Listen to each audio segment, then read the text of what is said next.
Here's a quick tutorial on how to delete your YouTube channel without any problem.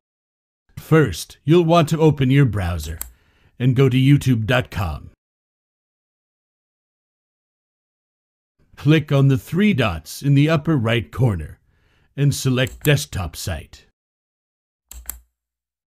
Once it's in Desktop Site, click on your profile picture in the top right corner of the screen and select YouTube Settings from the drop-down menu. Next, on the left-hand side of the screen, you'll see a menu with a bunch of different options. Click on the Advanced Settings tab. You will now see the Delete Channel text. Click the Delete Channel. You'll be taken to a new page where you'll be asked to confirm that you want to delete your channel. You'll also be given the option to hide your channel. YouTube will ask you to select the contents to confirm that you understand. Once you're ready to delete your channel, click on the Delete My Content button. You'll be asked to enter your password to confirm that you want to delete your channel. Another pop-up window will appear and ask you to enter your email for confirmation. After you enter your email, your YouTube channel will be deleted permanently. I hope this tutorial was helpful